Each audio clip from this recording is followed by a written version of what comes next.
Recording, brilliant.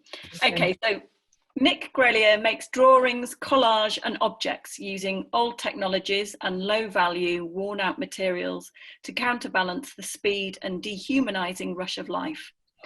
Deteriorating materials are imbued with data, passively demonstrating survival and decay, and ideas about time and memory. The slow and intensive labour of drawing, stitching and gathering splice together past and present, addressing a yearning for time to be slowed. Sometimes the subject of the works are uncomfortable or sombre, but there is an ingrained edge of playfulness, a vital tragicomic balance. In her year-long drawing research project 366, Nick made a daily collage looking into human behaviours and building on her visual language, while embracing the possibility of failure as a productive way of thinking. In their size and intimacy, the drawings cross boundaries between the highly personal and the general human condition. Nick finished the project at the end of May this year, and at about the same time as her 3-year fine art MA at UE came to a wobbly end. She's been a practicing artist since finishing her degree at Chelsea in the late 1980s, and she's a shortlisted artist in the Trinity Boy Wharf Drawing Prize 2020, and has exhibited in the Jerwood Drawing Prize, the Discerning Eye, RWA Open, Lynn Painter Stainers, and many solo exhibitions. She lives and works in Stroud. Hi. And I'm going to pass you over now to Nick, who will start her talk. Where are you? Right. I need you to... Yeah, hang on. Okay. Hang on. Right. Share. Give me 2 secs, everyone. I'm nearly there. Okay. Can everyone see this and hear me? Oh, you can't say anything, can you? Okay, I'll start. So this is the exhibition that I have on at SVA, Stroud Valley's Art Space at the moment, which is the culmination of a year-long drawing project that I started on June the 1st, 2019. So I finished it about 4 months ago, and I've done various things with these drawings since. And what I'm going to do is just talk through, I've actually got a slideshow of not all the drawings, not the 366, but a lot of them. And so I'm just going to scroll through them and talk over the top of them. Here we go. So the first one I did, the motivation for doing this was just simply just to do more drawing in sketchbooks. And I was sharing a studio with a friend, and it happened to be June the 1st the next day, and we shook hands on it and said, right, we're going to just draw more, because you know, it's easy to get out of that habit. And it was really simple, and there was no massive intention to end up with some big project like this. So the first few drawings were kind of necessarily a bit bad. And in fact, the very first page and the first drawing, I decided to do a bad drawing. We were in the kind of throes of Brexit and, you know, endless stuff about exiting and things. And so I made myself a joke of the fact that I knew I was going to do this for a year and there was no chance I could not do it. So the first one is called No Exit. We also decided to post them on Instagram every day. And that felt like a kind of commitment, a bit like joining AA or something, where we had to, we were compelled to do it because we were posting it. What actually happened was also that there was, you know, a whole load of connecting with other people. There was lots of feedback and communication. Also, it actually provided me with a sort of archive and a gallery of the whole year. Amazing. I don't have a very good memory, but now I have this whole year's worth of memories, which is kind of unknown bonus of this. This was a couple of, I was teaching and the art teachers were being models. I'm not going to actually tell you about every single one because we'll be here forever. Anyway, they kind of start off badly. This one actually started off quite well and ended up quite badly. Oh yeah, I meant to say that the titles are at the bottom right of the page, and the titles are important to me. People are coming into the gallery and they either choose to pick up a sheet of paper with the titles or not. But to me, the words and the the interaction of words and images is important, and also part of me raising my head above the parapet slightly with actually describing what I'm doing instead of just hiding behind the images. So I started out with these drawings in books, and I promised my fellow, in fact there were three of us doing it all together, I promised them I wouldn't take them out of the books. And after about 2 weeks, I started destroying the books and dismantling them, which is what I do with pretty much everything. I think I do it so that I can remake things, so they alter. But also I wanted to hold on to the drawings and look at them. And anyway, these first drawings are quite observational, and I was in an airport, or I went to Carcassonne or whatever. But after a while, I think probably about here, they started to become more descriptive of the way that I was feeling, and that each day I would kind of do my little routine. I'd walk the dog, and then I'd be kind of start to process what I would draw. I never really knew until I sat down, but I was having a really bad time with somebody I was in a studio with, and this just felt like the description of that feeling. So this was the first one where it became less observational and more internal. And yeah, I don't really like parties. There's all sorts of things that happened over the year. There's a new incinerator, massive incinerator in our area, and I was kind of, I don't know, I was just swinging between things that were happening all the time, or things that were happening to me. And sometimes they're just, kind of not particularly meaningful, but they are just drawings. Just drawings? I don't think you can say just drawings. It became important to me that I could launch in and not. This lady was asleep at the front of the stage in a very loud music festival. I found she was extraordinary. Anyway, yeah, so it's important to me that with these drawings that I would just start and not have a big intention and see what happened, and kind of just let them just flow out. And after a while, they started to get their own sort of language, and they also took me back to times when I made collage. I'm swinging between collage and drawing here, because for me they're very much involved with each other, and the process of collage lends a kind of relief, a release, a freedom, that when you're confronted with a white page, you don't always. Oh God, hang on. I've frozen. Not quite sure what's happening there. Oh, we're stuck on some grubby feet. Oh dear. I can't go forward or back. Do you want to come out of it and then yeah, sorry. Okay. I'll pause share. Let me just see if I can see. Sorry everyone. Don't worry. Oh, here we go. Okay. Sorry about that. So I went to Drawing Room London, and I did one of their amazing summer schools, and it was Tanya Kovats and various artists. So these ones are all about meditation and breathing, which was really out of my normal zone of A, doing, and B, drawing. And it was extraordinary. And I don't know, every time I do something like that, it just gives you a whole new world of how to do things, and connecting with other people. And yeah, it was brilliant. They're really good. If you like drawing, I would go to one when they start again. So I was sort of back here describing things. I mean, I think that this was to do with the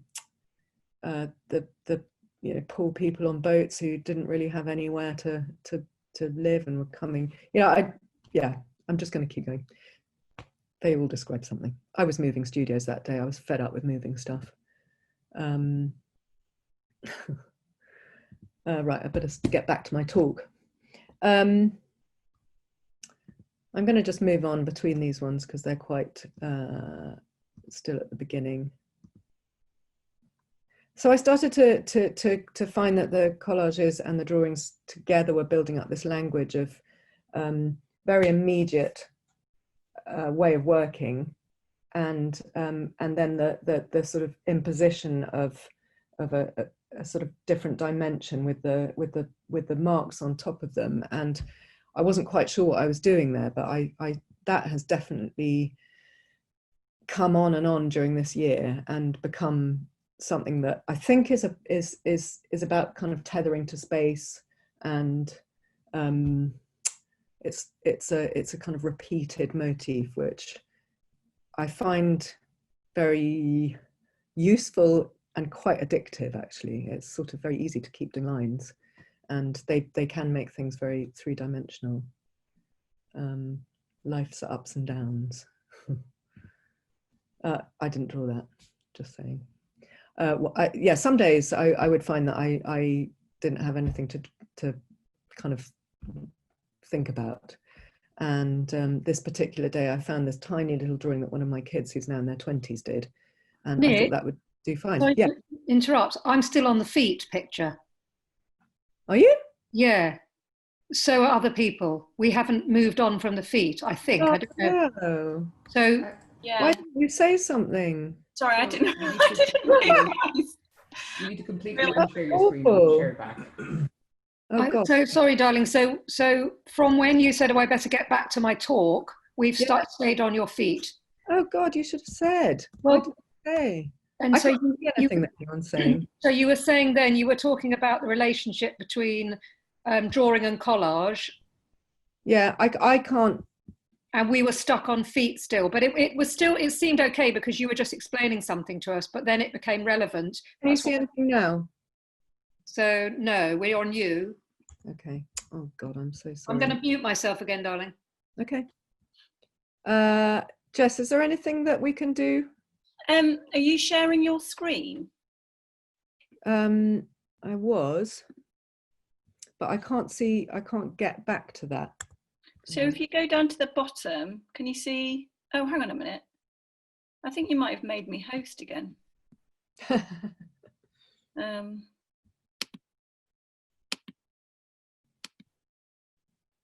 No, you should still be host.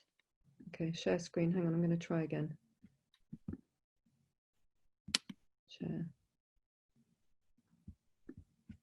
Yeah. Can you see that? Yes, perfect. Thank you. Okay, I'm going to just kind of pass on through these because you've heard me talking about them.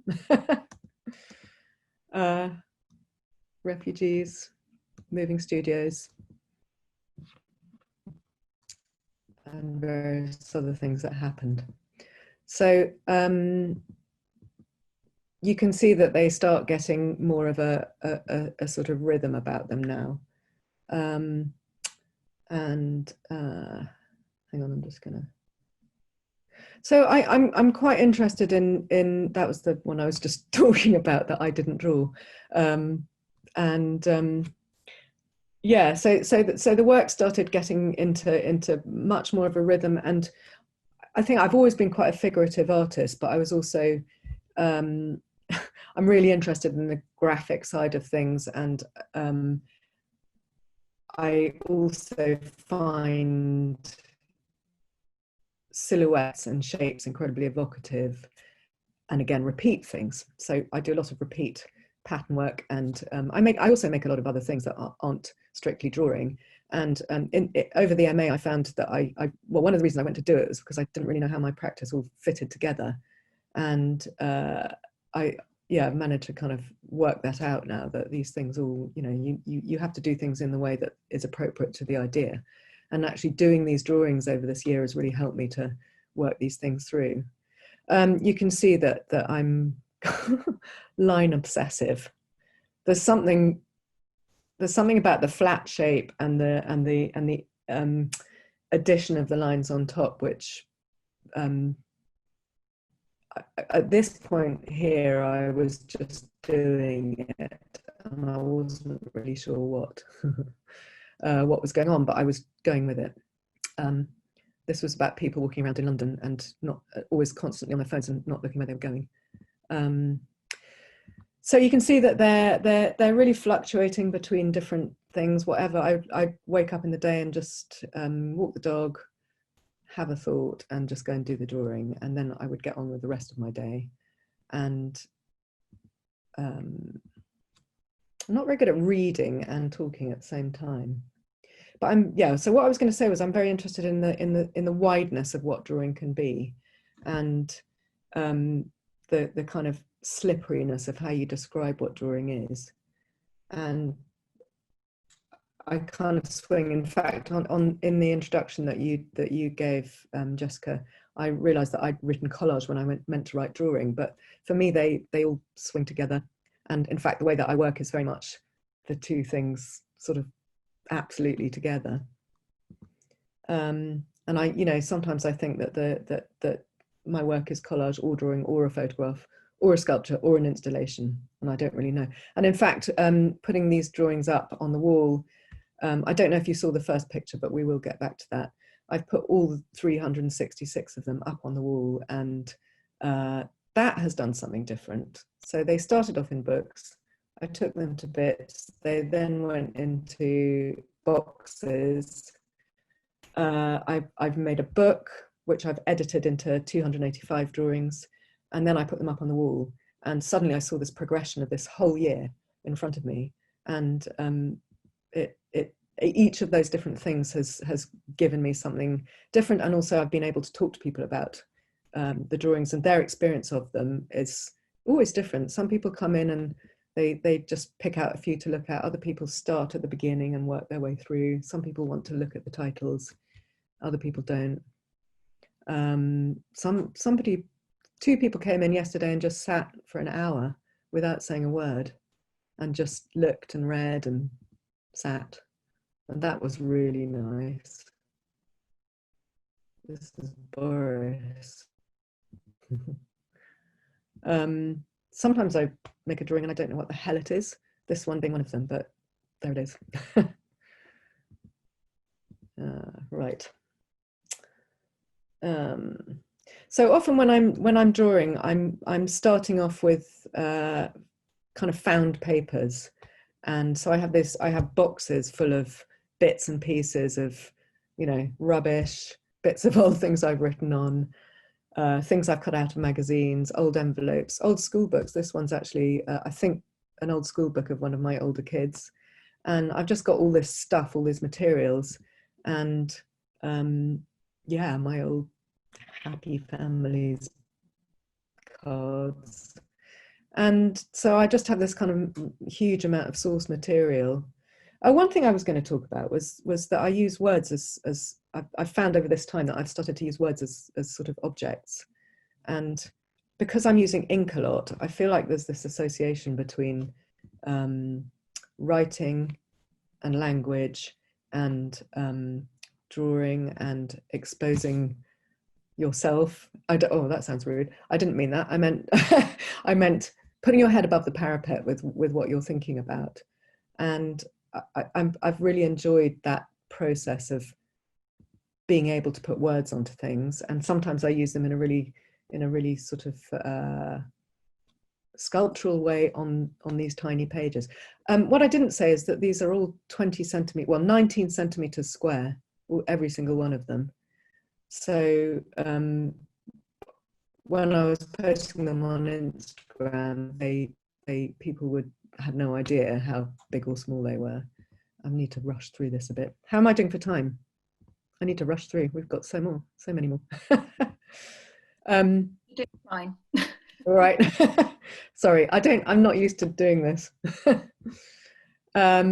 So another thing I was going to say is that a lot of these are really personal observations of whatever is going on in my life, but they also seem to, alongside that, tie in with things that are happening, in the marvelous, weird, big wide world we have. And I have quite a lot of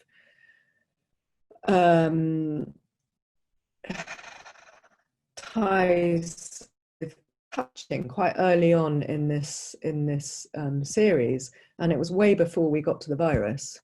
And there are works there's a lot of works about aging as well. and quite a lot of work about the patriarchy, and there's another one. So for me there was some sort of feeling of, looking back on it now, there's some sort of feeling of prescience about some of the work, and I don't know what that means, but I just notice it. And I think that if you throw yourself into doing something like this, where you're just making work, it's not till afterwards that you find out things about it, whether that's talking with other people or just how you process it later on. The other thing is that they're really small. I did one every day, so you have a real sense of freedom there, that none of them matter. And if you do one and you think it's a bit bad, you know that you're going to do another one the next day. So, you know, a few people are going to notice it, but it doesn't really matter. When I put them up in the gallery, I've actually put up 366 of them, which means that inevitably there are quite a few that I just think are a bit rubbish. And I think this will probably be the only time I show them all. And I also was going to say that I do see it as one piece of work, so then I'm not selling them separately. And am I going too fast? Is it all good? Jessica, I can see. Will you put your thumbs up if everything's all right? Or down? Okay, cool. What else was I going to say? Let's just think. Oh yeah, I was going to talk about materials, and actually here we are on my inability to understand how people throw rubbish out of their cars along the road where I live. And this was just at Christmas time, and McDonald's were obviously doing some nice promotional stuff. And so I took apart one of their nice cups that I found on the road outside my house, and there it is. Alongside this time, I was starting to write my final evaluation document for my master's, and this was just sort of post-Christmas. It was time to get down to it and scratch my head and think about being as able to write as I possibly could. And writing for me was like really hard thing. And I started writing with a friend of mine, and I started writing some stories that once I'd written. They were like memories. They were really short stories. And then I took them into my tutor, and he said they're really lovely. But for me, that was frightening to A, show him, and B, even think about showing anyone else. But I put them into the third person, and they became part of my my master's document. This drawing is, I submitted 3 drawings to the Trinity Boy Wolf Drawing Prize, and this one got in, which is great. And I'm really happy about that, because it connects you up with all sorts of people. And I'm doing a kind of talk and drawing workshop next week on Monday evening, actually at 6 o'clock. So do come if you want to have a go at doing something like this. And what was I talking about? Can't remember. Oh yeah, writing, that's right. Yeah, so I wrote a kind of whole series of pieces which I called Cheer Up Love, which was something that I think I used to look really miserable when I was a kid, and people were always telling me to cheer up, which really annoyed me a lot. So the pieces have now become another, that's taken me off. I've got a whole nother thought about kind of what to do with those bits of writing and some more drawing. So, you know, another offshoot of this process. And I was talking about words. There aren't many in these ones, but here is one. So this drawing is entirely made up of words and cliche. And one of my pet hates is the overuse of certain words. And so, yeah, another way of drawing. Ooh.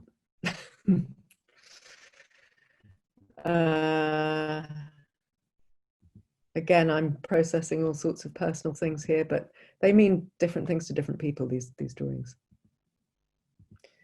I don't know if people are reading the titles particularly. As I said before, they are important to me, but they kind of give a clue to some of the things that I'm interested in. And you know, they are definitely all about oh yeah, I don't like the wind. They're definitely about the human condition, and that is kind of incredibly wide-ranging. Well, sorry, everyone thinks in that way, but within this project, it can swing in any direction on any day. This day at 4:16 in the morning, I knew everything there was to know about life stuff. It was great at the time. Yeah, so the things that I'm thinking about might be that I'm scared of flying, or might be, oh, I nicked that. I was away, and I was going to the mountains, so I stole Louise Bourgeois drawing. That's the only one that I stole, apart from my kids' drawing. Yeah, so it's about tenderness and awkwardness and the physical feeling of being in a storm in an aeroplane,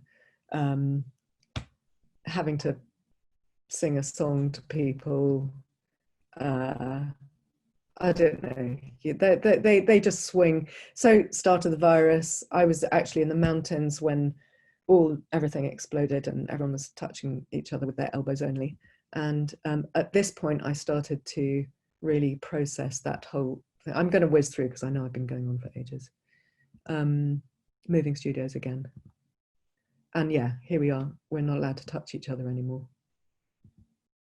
And along with this, I was finishing my master's, so I was thinking about how to show what I've been doing and how to talk about it, and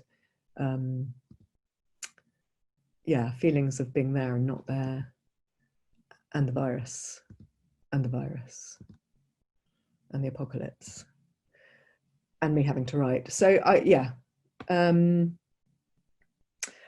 I'm really interested in the funny side of things and the funny and sad side of things together, and how, whether humor is funny or whether it's actually describing the serious things. And I think that we need both very, very, very closely. And this drawing project has allowed me to just explore that in a very kind of daily way, that I can just do something and, you know, off it goes again. And the other thing that I'm interested in with words is that words often have lots of different meanings, so that I'm not trying to kind of say one thing when I you know, there are certain titles in these where it could mean lots of different. Oh, this one doesn't have a title anyway. And recurring themes like backbone, which to me is a kind of inner strength or a lack of it. And I'm just going to keep going a bit. The virus. In lockdown, I made lots of soup, and so yeah, this one to me was the garden was just going absolutely mad, and but I was using hands to describe that because it felt like it was sort of reaching up and touching, and everything was about touching, wasn't it? Touching and breathing. Oh, that was writing the document, trying to finish it, or putting off doing it. I'm going to just whiz through here. This is my father, who has Alzheimer's, and I spent every day FaceTiming with him, which was the only contact I could have, but it was the best that we could do.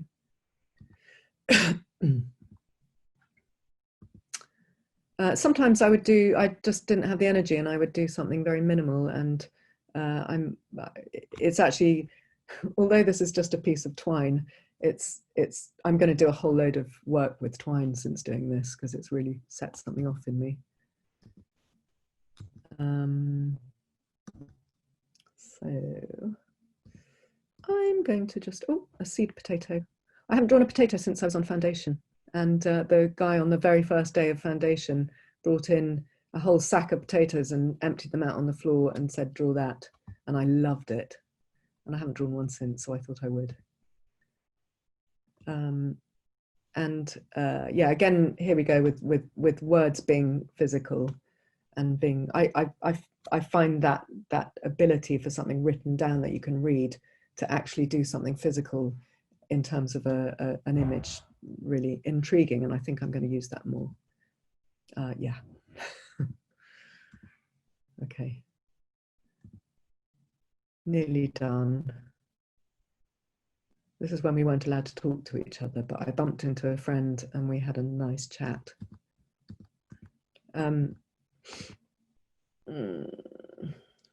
What else can I tell you about? I think I'm just going to get to the end of these. Oh, that's that nice man over in America. This is homeschooling. I was obviously the bad cop, and was like the policeman with getting the work done. And yeah, again, sort of you just using bits of scraps of things around. So I found this was a sort of off piece from something I found on the desk, and yeah, so I really enjoy using kind of random stuff that's just been left. Okay, we're getting to the end, and that's today, and that's me yesterday.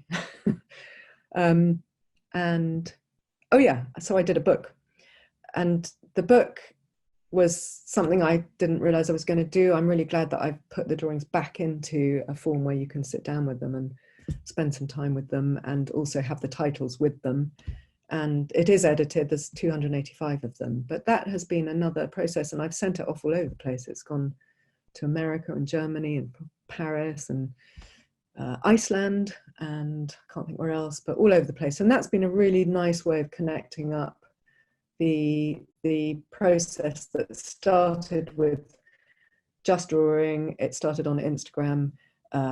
It gained some sort of traction. It's now gone on the wall and it's in a book. So it's been a really good a good layer of one of the things that this project has allowed me to do.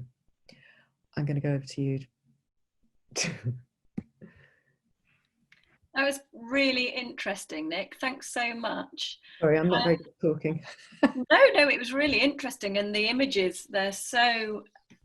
It's interesting actually, because as you sort of say that they have an intimacy and they're quite diverse in the kind of different sort of ways that you use the indexical touch of drawing and collage and those different elements of watercolor and so on. But actually they do as a series, they really have this kind of shared cohesive language.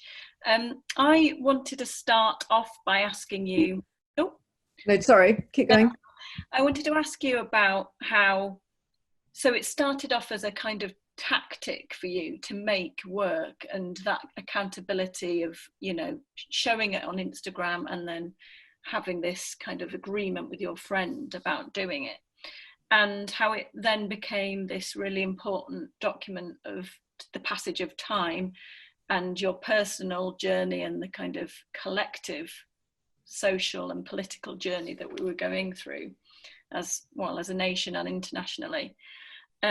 When you got to the end of that year, did you think, oh, right, great, I'll stop? Or did you feel like an anxiety needed to continue? I needed a break, definitely needed a break. And I wasn't sure if I was just going to take a month and then get going again. And then, you know, other things, I'm making other work. I mean, I was making other work alongside this as well. I tend to make, you know, one piece that takes months usually, but obviously this is a version of that. And I wanted to make the book, and I had just finished the master, so I kind of needed to just go.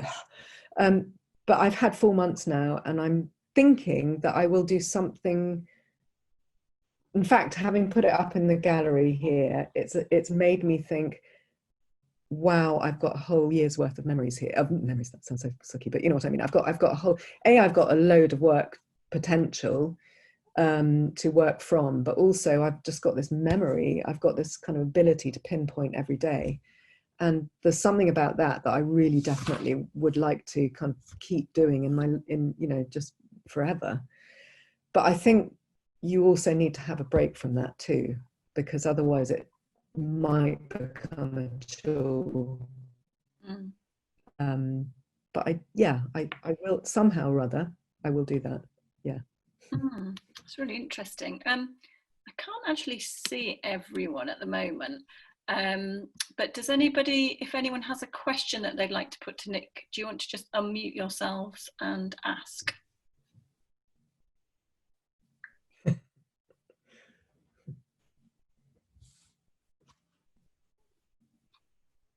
Oh, someone say something. Come on, Alice.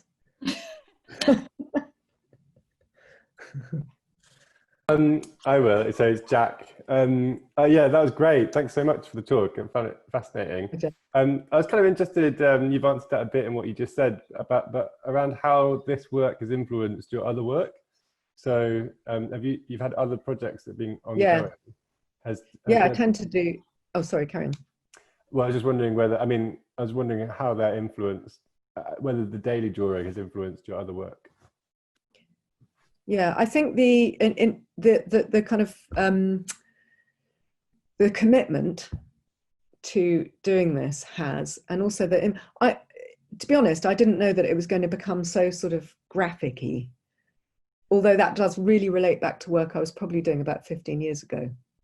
So that's been quite intriguing to me, and I didn't realize that until yesterday, I think, that I have these interests that are to do with font and kind of posters, and actually I'm learning how to screen print as well, which I'm not sure I would have been doing if I hadn't done this.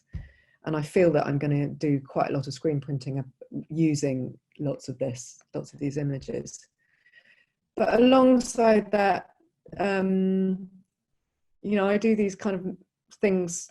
It's so similar in terms of leaping in to do something which you think, what the hell am I doing this for? I can't work out why I'm doing this thing. So right in the middle of this, I started doing this stitch piece that it's a dress that's been stitched with every single thing that I ever buy on, you know, like food, earbuds, I don't know, everything. And I started it, I had this intention to do it, but also thinking, what the hell, you know, this is mad. And anyway, it took me 4.5 months to do it. And then I finished it just as we went into lockdown, when everyone was running around in the shops buying everything off the shelves. And it just felt really, and it's called consumption. And it just, you know, and I kind of made this dress without any, you know, none of that happened before. So I don't know, I made a drawing a couple of years ago that is like the inside part of a chair. It's really big. It's all pixel. It's all squares. So it's like pixels. But you know, I'd go every day to the studio to do a bit more of this drawing, and you know, it would leave my brain free to think stuff. But it would, so they all interrelate, and I think I've doing these things, I've fallen in love with ink, and I have reminded myself how much I like a word, and yeah, it's helped me to tie things together, definitely. Nick, do you ever think that you might sort of hone in on one particular drawing or one particular theme within a drawing or a couple of drawings as a sort of as an area of focus? Because it's so broad, as you say, there's so many sort of personal subjects there, and then there's so many sort of as Jessica said, there's so many sort of national and international. We obviously, over a year, you've got so many things going on. Do you ever think you might sort of... I think that I do that in the bigger work. So right. This allowed me to just go, oh, today I'm thinking about this. Or, and, you know, it might be something, you know, there's one quite early on, which was just some young guys in really fast cars were driving up our tiny road really fast. And I happened to have some, I'm going to say this, I had some dog poo in a bag in my hand, and I threw the dog poo at the car. And I did a drawing about it, and there we go. You know, I don't think I'll be taking that on as a subject, but I could do that with these. And, you know, it didn't matter. The next day I did another drawing about something else. And I think, yeah, there are subjects in here that I definitely make work about, but I was free. This freed me up to just go, right, I'm just going to make a drawing about chucking some... Anyway, yeah. Nick, could you talk a bit about the difference between sharing on Instagram, sharing in the gallery space and then producing a book, because they're three quite different activities and objects. Well, only one is an object, obviously. Yeah, and that has been very different. Sharing on Instagram, it as I said at the beginning, I did that because I wanted to be compelled to do this year. I didn't want a get out clause. I wanted to do it. And what it actually did, of course, was it's built a gallery, so I can look back at everything I've done and see not only the words that I wrote about it, but also the interactions I had with other people. So it's like an archive and a gallery and a communication. And it became like this thing where, certain people were waiting for the drawing that day, or I'd see them in the street. And maybe they didn't say anything on Instagram, but then I'd see them and they'd go, God, I love your drawings. Or so it became a really communicating process and project. And I think it did turn into a project, having not been. It was just, it was just doing some more drawing. And so there was that. And then I took them all out of the books as I went, and I scanned them all. I put them all in nice archival boxes. They're all in order. So they're sitting in these boxes, knowing that I had this exhibition booked here, hopefully, COVID willing. So I hadn't kind of looked at them for a while, except that I had looked at them in terms of editing the book. And editing the book meant that I wasn't looking at quite a few of them. So when I came to put them up on the walls, thank you, Alice, with the plumb line, by the way. She really helped me hang it. I was reminded of certain ones I hadn't really looked at for ages. And also it's in order, it actually snakes from the beginning to the end like that on each wall and starts again. So it is in order, and it is a process and a progress. It very much, to me, makes me think about time. It is 366. It was a leap year. Lots of people try and stop me saying 366.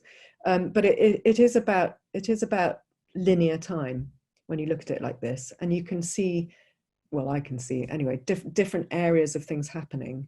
And the on the picture, the bottom of the right-hand wall, there's so much of that about touching and human relationships and the virus. And so I've seen it all at once like that suddenly. So first of all, I saw it on daily, or put it up daily. Then I saw it like that. But also, meanwhile, I'd made this book, and I'd spent a long time editing it and deciding what to put in and what to write and some words to go with it. And also, the book can now just people are wanting to take it away and sit with it, just spend the time. And so that's a different way of experiencing it, I suppose. Yeah. Can I just Hi, Brenda. add in? Hi. It's just to talk. You talked about stitching, and of course that's my sort of textiles is sort of more my area of interest. But I've been sitting doing something that's been very repetitive stitching recently, and it reminded me of the work that I've seen of yours earlier. That when we both had it.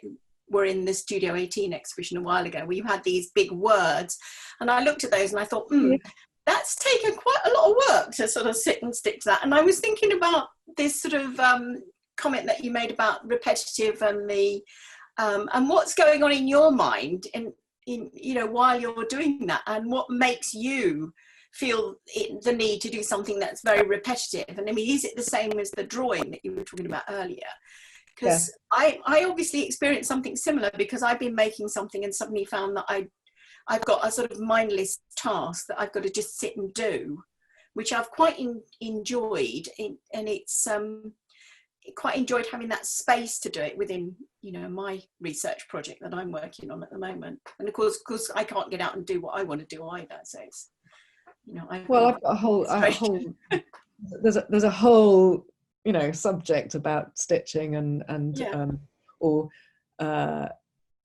well, okay, so when I stitch, I tend to stitch words, and you're talking about the one that is called State, which actually says God, and it's big, and it's on a really falling to bits piece of old Hessian.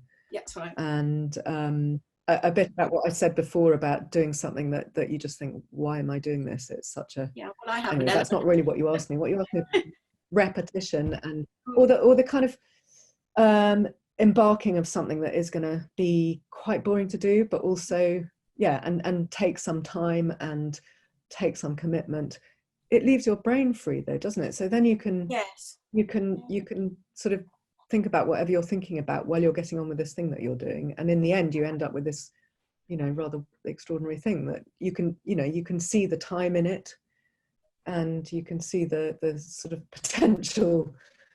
Well, with mine, you can see the potential for everything falling to bits, which I really like. One other thing I was going to say about the dress that I made. Oh, I missed you, sorry. Don't worry, you carry on. Oh, I was just going to say about the dress that I made with all the words on, with the called consumption that I was describing.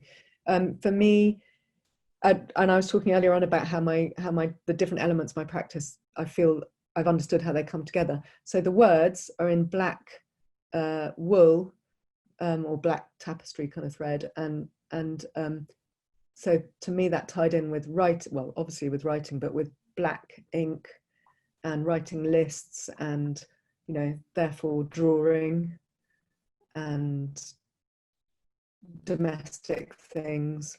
Yeah, so it kind of all crosses over. Yeah, it's interesting, that one. It's because I've ended up using a sort of unconventional materials at the moment to join things. Ironically, it was knitting that I've joined, but it's that sort of challenge of actually getting to the end of something like that as well. It's sort of, and like you say, I find it's the thinking. It does give you thinking time to sort of carry on and resolve other issues. So there's something therapeutic about having that mundaneness of a job to do. Yeah, a job, exactly. It's a kind of play job.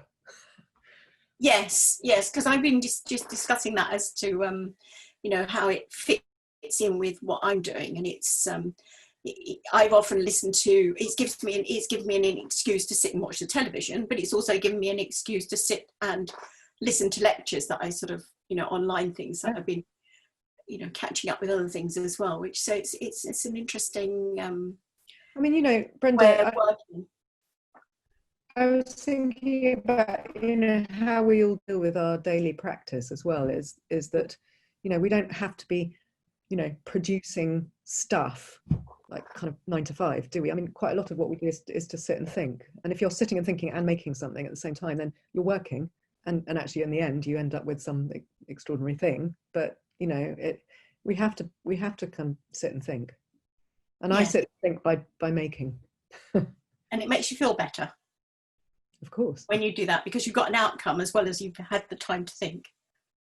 Yeah.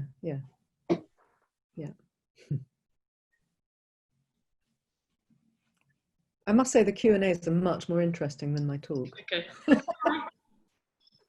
There's Joe in the gallery. Well, I'm in a very lucky position of actually looking at all the drawings. I'm here with Brenda, there's 2 of us, and ideally Nick would have been here, and I apologise for our incredibly messy office that Nick's sitting in, but I just wanted to make a comment that it's just really enjoyable, the process of being in this, the experience of being in this gallery and zooming out and zooming in. I've really been enjoying that over the last few days, of just every time I come in you have a different perspective and a different view, and you zooming into a different drawing. So it's really lovely to watch your slideshow at the same time being here in the space. So hopefully you can get a bit of a view of it here.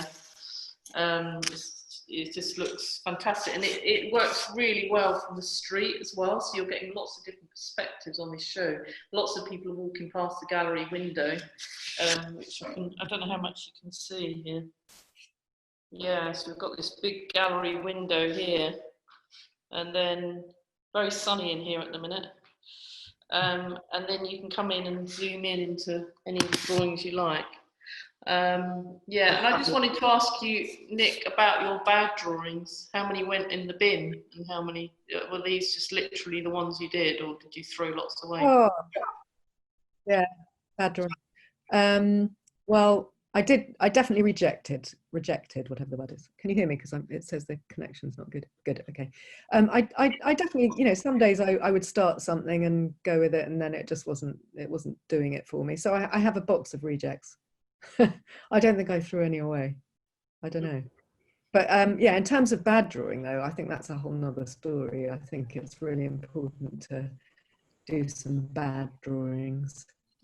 Because if you just think that every drawing is going to be great, then, and therefore, you know, every drawing must be great, then you probably won't even do it because you're worried about it. So definitely some of these are not what I would consider, oh, I don't even want to say good drawings, but they're, you know, they're inconclusive, or they're a bit minimal, or they are weird, or kind of not giving me the feeling I want to get from it. But they're all part of it, and you know, you couldn't do a whole year of drawing something fantastic every day, could you?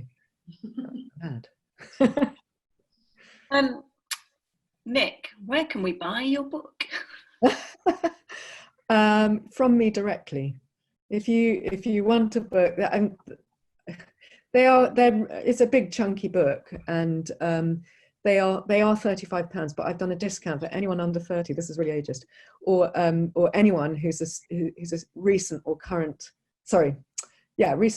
graduate or student, or, you know, anything. Or if you can't afford it, just direct message me. So they're either £35 or 22, crazy difference, or just get in touch with me. But so I'm just selling them directly, and I send them out. And that's through Instagram, is it? You could do it, yeah. Instagram's can you hear me? Yeah. Instagram, or my email, which is Instagram, that's easy. I look at Instagram. What's your Instagram account? It's Nick, NICK _ Grellier, GRELLIER. Brilliant. And I can just I can easily send them out. I mean, talk to me. Does that include postage and packaging, Nick? Postage and packaging's £5, Alice. Thank you. I'm just your secretary. Thank you so much. Well, thank you so much for that, Nick. It was really fascinating. And how long is it on at Stroud Valley Art Space? It's on from Tuesday to Saturday this week and next week. I actually said Sunday the 18th, but I think, Joe, we need to talk about that, because maybe Sunday's a really crazy idea. I need to take it down on Sunday. Tuesday to Saturday, 10 till 5. Okay, brilliant. Great. Thanks so much. And thank you so much. Yes, next week we have Lisa Cole, who will be talking about how she set up a shoebox gallery, and it's invigilated by tiny cats. So that'll be really interesting.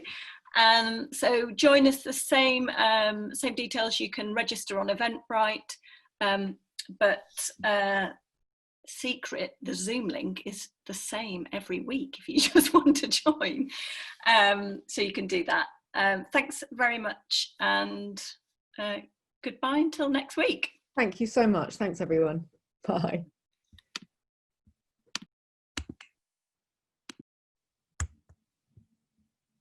Can't get out of here.